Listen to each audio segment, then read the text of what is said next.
Hello Storyboard Ed audience, this is Storyboard Ed, and I wanted to give a quick summary before I get talking about the Endgame movie.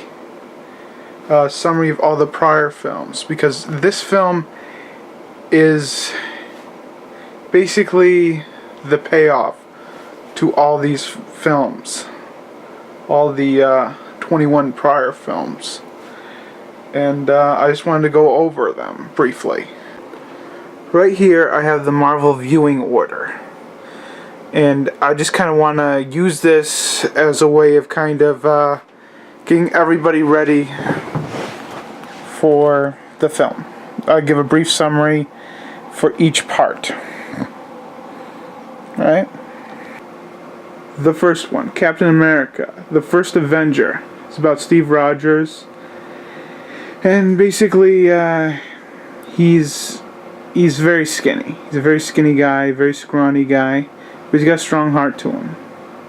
And because of this, he's chosen to be a part of a program for creating a super soldier.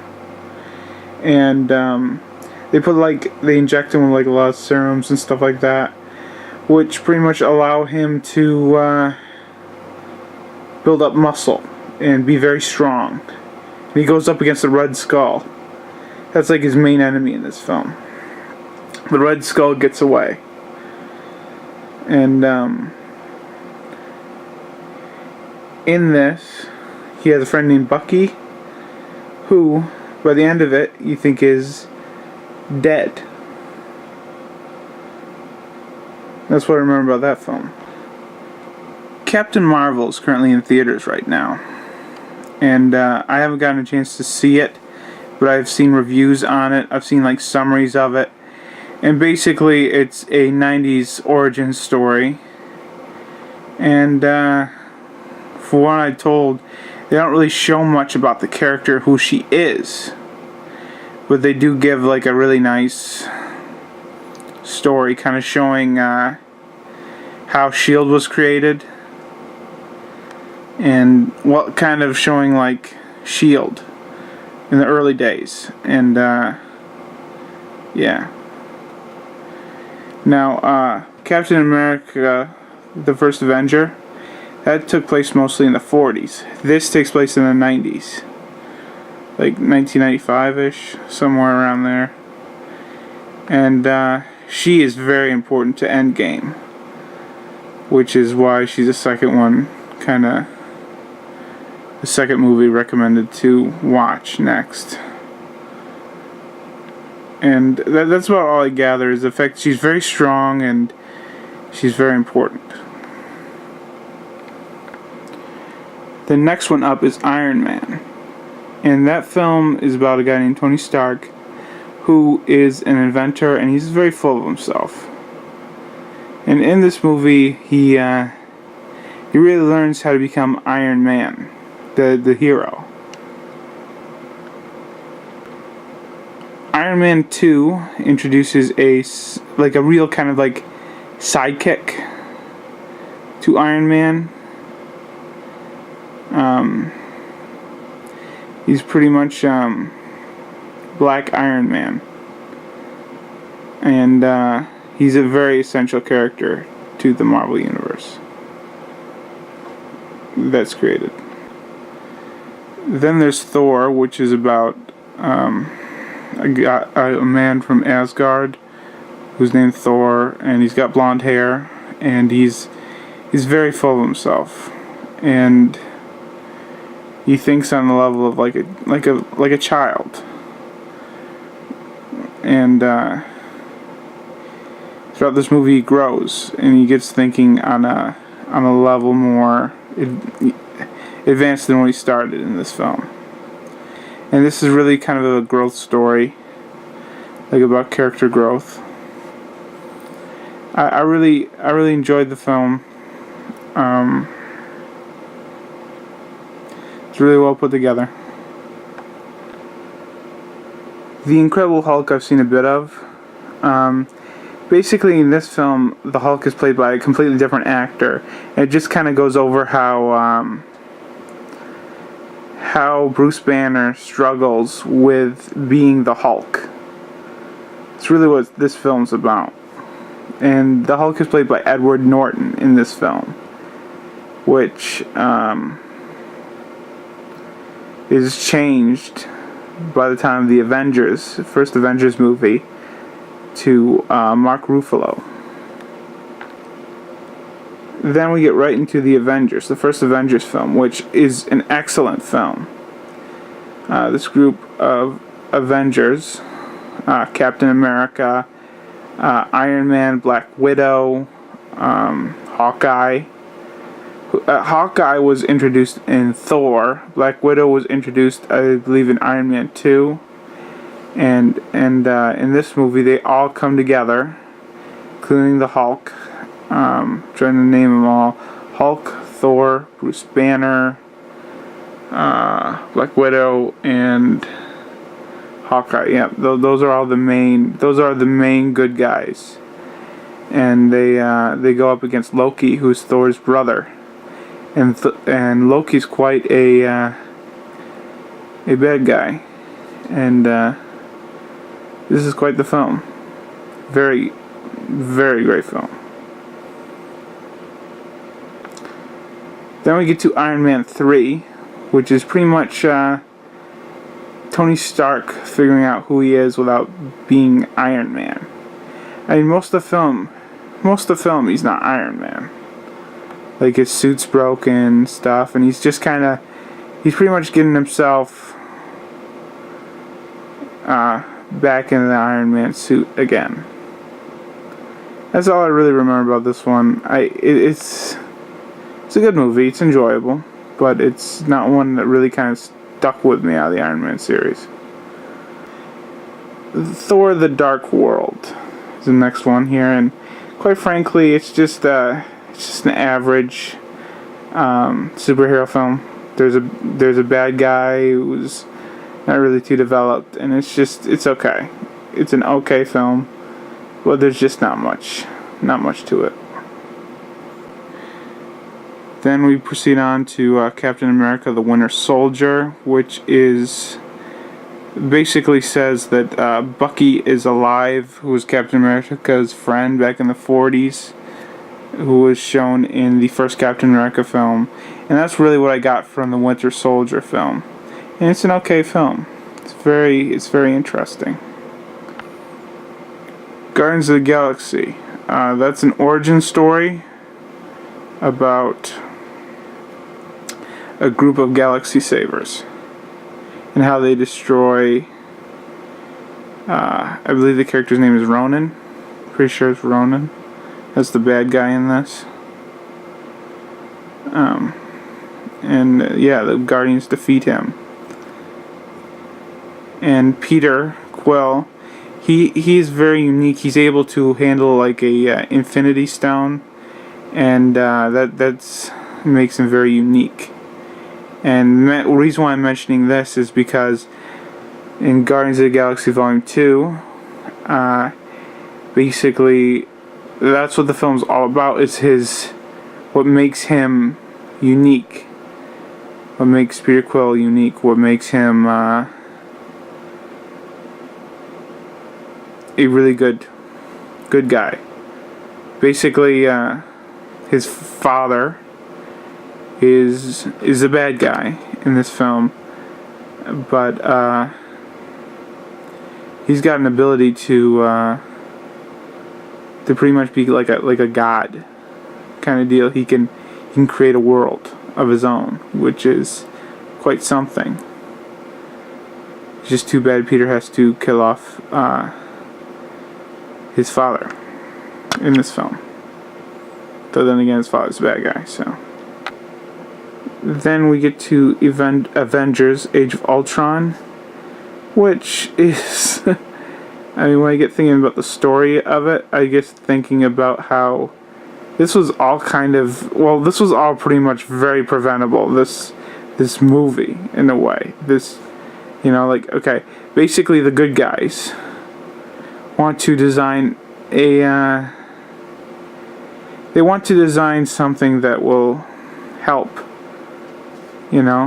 help that would think that would be like really an advanced AI kind of thing.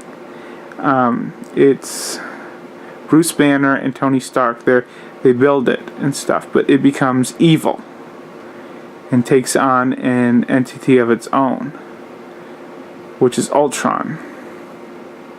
Now, in this film, another being's created, which is kind of part of Ultron and part of something else. And his name is, I believe, the Sight or something like that. He's got like an Infinity Stone on his head. I can't remember exactly what his character's name is, but he's very key to the story. He's got a cape and everything, and he's kind of like a robot, but kind of not. And yeah, it's a good movie. It's enjoyable. But I just get thinking about like how the bad guy in this one was created, just like needlessly. It was pretty much by the good guys wanting a challenge, so they kind of create unintentionally a bad guy. Then we get to Ant-Man. I really enjoyed Ant-Man. That was a good film. Basically, this one's an origin story about how a criminal gets turned into a good guy by breaking into a certain house, and when he's caught, he's basically proved himself. He becomes Ant-Man, and he joins up with a family of kind of superheroes. And he's really useful, I guess. It's hard to describe, but it's a really good film. Captain America Civil War is two good sides taking offense with each other in their beliefs. One believes in strictly following the rules. The other side believes that following the rules, the strict guidelines, isn't what he wants to do. So, I mean, two split sides fighting, and neither side really win. Black Panther. That's a great film. It's about Wakanda. It's focused on a black tribe that it's going through a ritual to kind of choose the superhero who wears the Black Panther outfit, and you see the guy who wears it earn his place as Black Panther. And that's really what the film's about. Him earning the right to be a Black Panther. What it means, and what Wakanda means. It's really quite the movie. Spider-Man: Homecoming. I really enjoyed this film. It was about Peter Parker going through high school and him hiding his identity and having to deal with that. And he's got Tony Stark as a mentor, and he's really showing that he can have his place in the Avengers.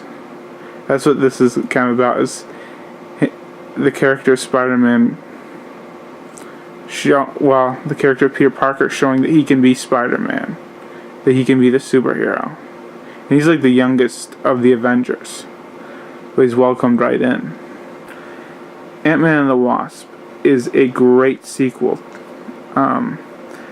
And it is, as it says, it's Ant-Man and the Wasp, who two separate superheroes who work together and they fight crime.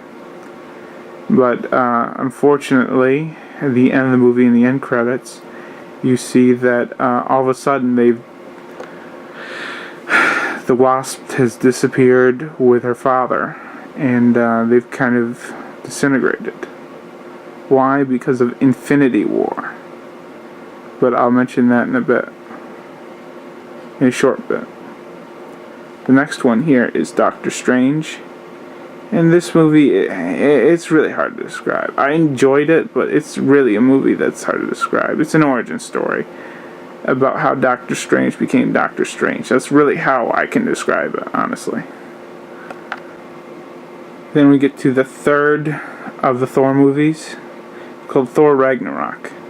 Thor finally gets a haircut, and he goes up against the Hulk, who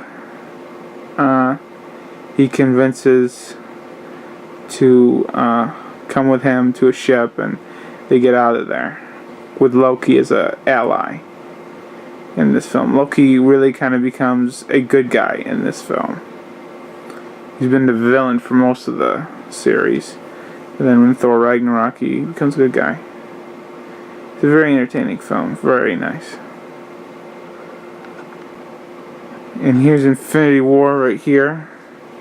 That's quite the movie. I saw this one in theaters. I made a little video on it, and on what I thought of it and stuff like that.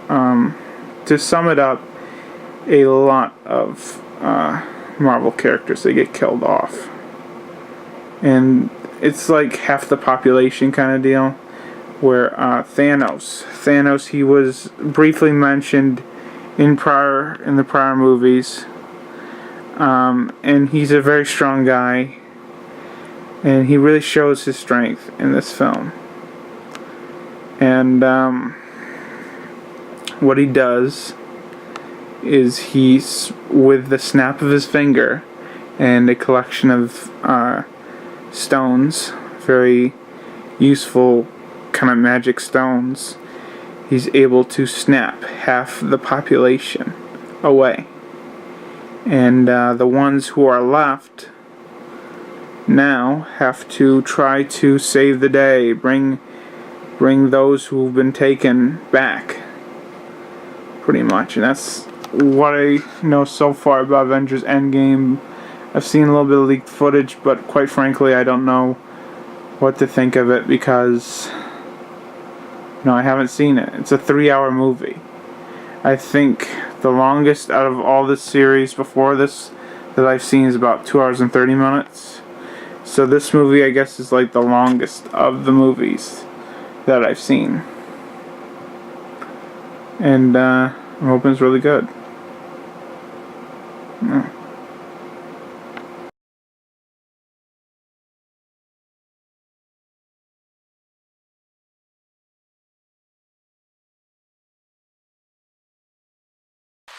Okay, I'm just going to redo the whole summary here. I got kind of interrupted.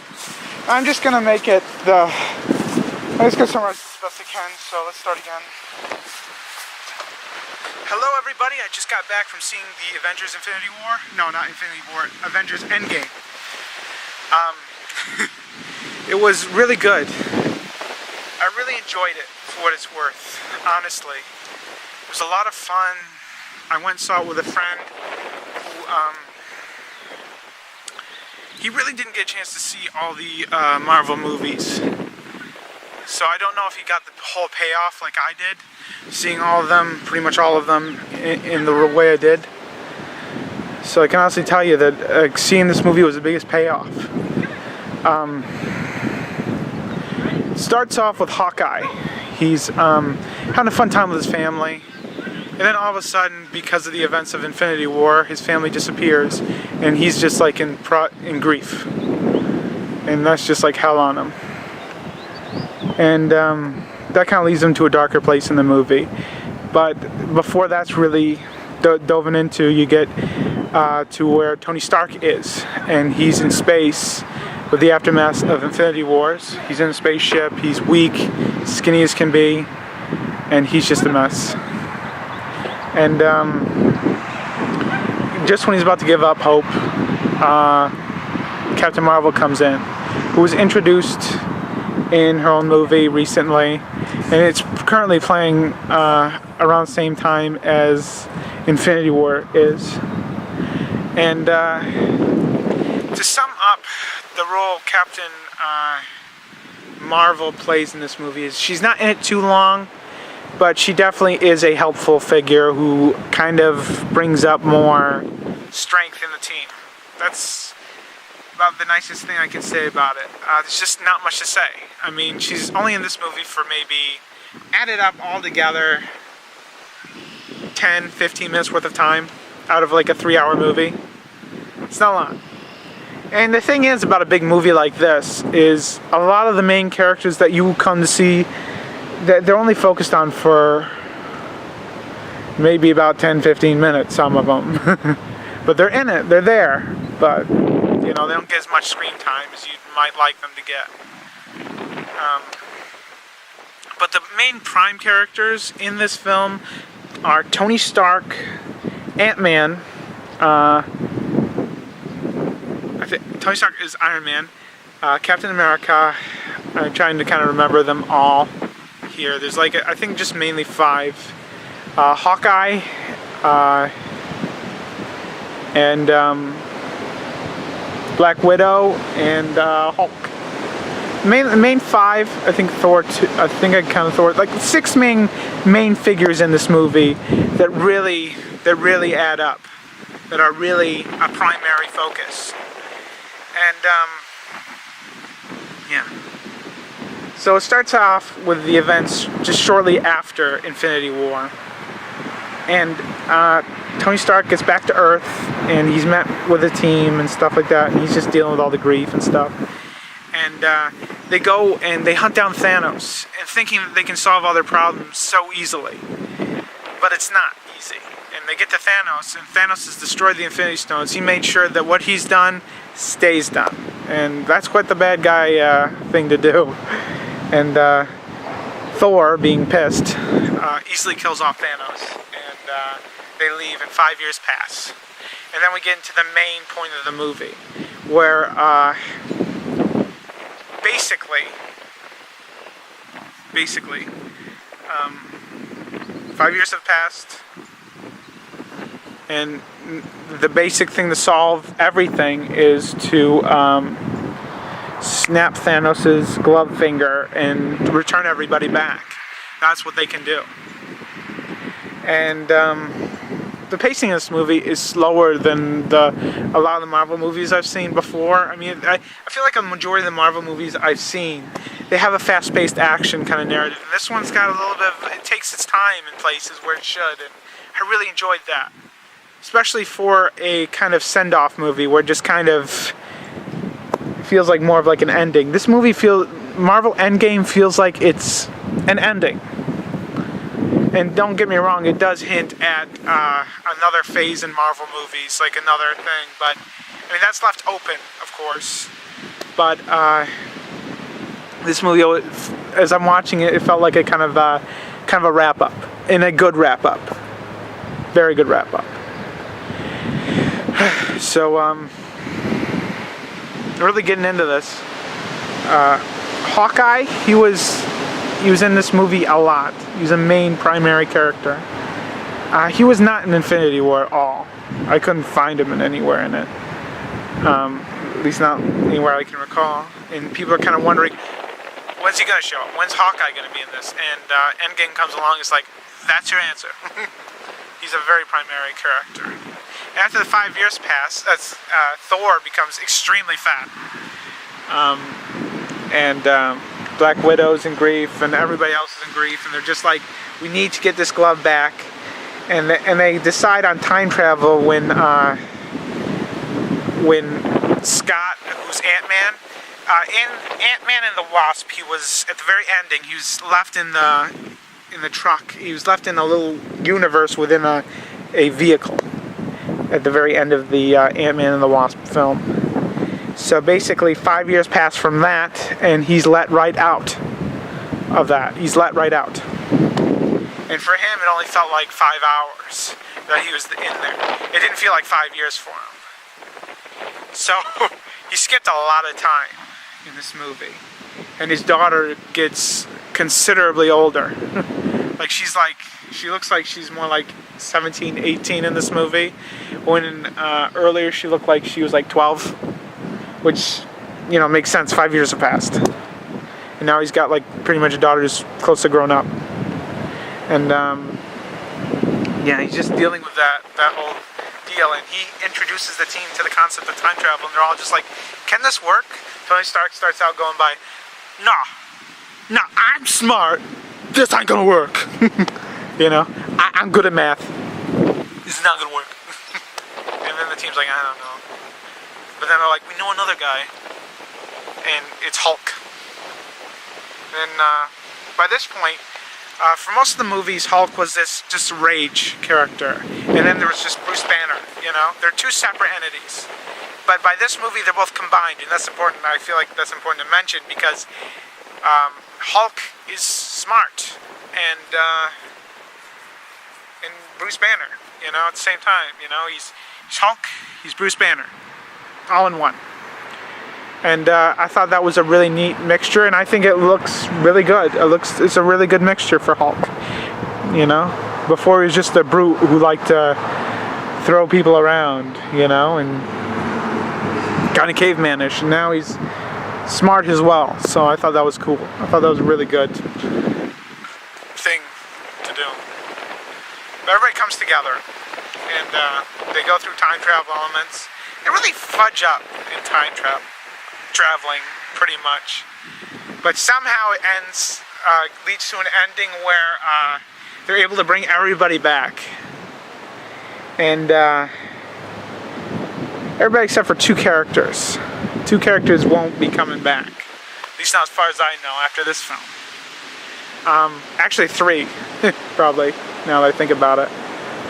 Okay, I feel like just to summarize it, I should just kind of tell you about the 3 characters that go, and then kind of conclude this video for what it is. The first to go in this film is Black Widow. She was very essential in the Marvel movie. She was part of the original Avengers team, and it's a bummer to see her go, but she goes for the purpose of getting a soul stone. She sacrifices herself, and it's pretty much the kind of deal where the audience doesn't know if it's going to be Hawkeye or if it's going to be Black Widow, and they kind of play with this for about 3 or 4 minutes before Black Widow just goes. You know, she's gone, and Hawkeye is left with a soul stone, and you know it's a sad part for her, but you know, I thought her sacrifice was pretty good, like as far as character stuff goes. And then there's Tony Stark. He's the second one who dies in this film. He's like really one of the first Marvel characters introduced. Actually, the first one introduced, but if you go chronologically, he's probably like the 4th introduced, or the third introduced. And he starts out very full of himself, but by this point, he's a grown father and he's really evolved. You know. In this film, our Iron Man gets to see his own father, which is really neat, kind of send-off kind of thing. And with time travel, you get a lot of that kind of neat kind of nods to prior films, and I really enjoyed that for what it's worth. Trying to from my point of view here. So Iron Man dies off, but he'd saved the day. He actually got to wear the glove for a little bit, but that I think is what essentially killed him, wearing the glove, because it, you know, affected him badly. But he did save the day. He was able to snap everything right. He was able to take Thanos out with a snap. And that's pretty neat for Iron Man to do. Quite a heroic thing. And you get to see kind of like, I think, a future Pepper Potts, where she's taking on the Iron Man outfit. She gets to be Iron Man, pretty much. And she's able to kind of tell Tony Stark that that everybody's going to be all right in the future. Kind of deal. Everything's going to be all right. So he leaves knowing that you know, things are going to turn out all right in the future, kind of deal. He gets to have that kind of glimpse, and he gets to have a good send-off for a character. Sad as his send-off is, he gets a good send-off. What else here? Oh, the last one who's kind of, he doesn't like die in the film, but you know, he's not going to probably go on for much longer. And by the time the next film comes along, there'll probably be a memoriam of Captain America kind of deal. But basically, the ending has Captain America. He goes back in time. He gets an opportunity to kind of time travel. And just when they decide that, okay, now it's time to bring him back kind of deal, so he can, you know, continue on and stuff like that. Captain America decided that he's going to stay within the time he did. So when he gets to present day, he would arrive right precisely at the moment where he should. And he's older now. He's like 100 and something. And he's saying, I decided to live life with the woman I love kind of deal. And he hands his shield to Falcon, Black Falcon. And I thought that was a good send-off for his character, all in all. He got to have that happy ending. That if you see Captain America, the First Avenger, that's the first of the recommended films that in order that you should watch. Basically, it's so tragic that, Captain America, he crashes in the ice and he sacrifices his time with the woman he loves, and he ends up in the future, pretty much.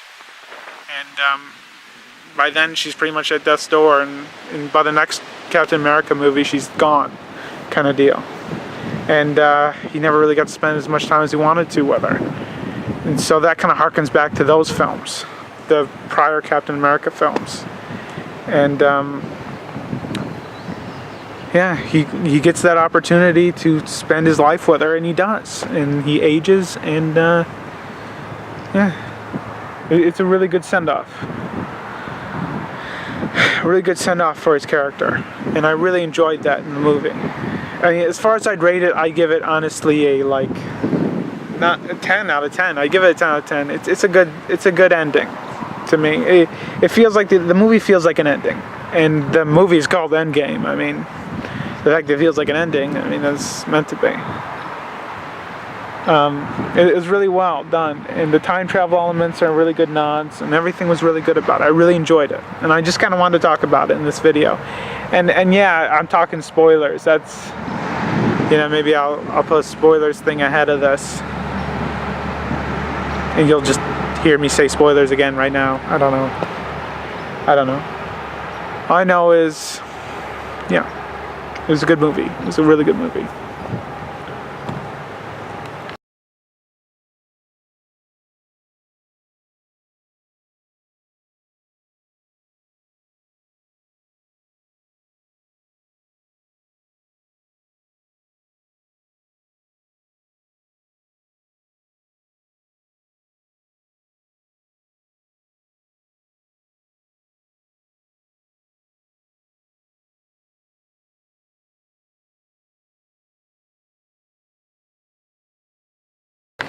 Thanks for watching this video, everybody.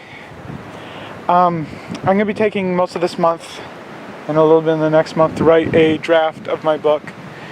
And I'm going to go through revisions and stuff like that over some time. And I'm probably going to have some content come out still. Definitely gonna. I have already set up kind of an agenda, scheduling thing, and filmed those videos over the past month.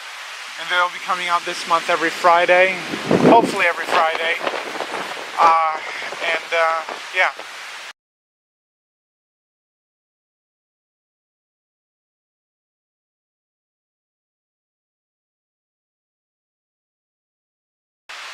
Ooh, one last thing. I did a drawing of Avengers Endgame. I just thought I'd show it here for everybody to see, and I'll just like leave that up for like a minute or something.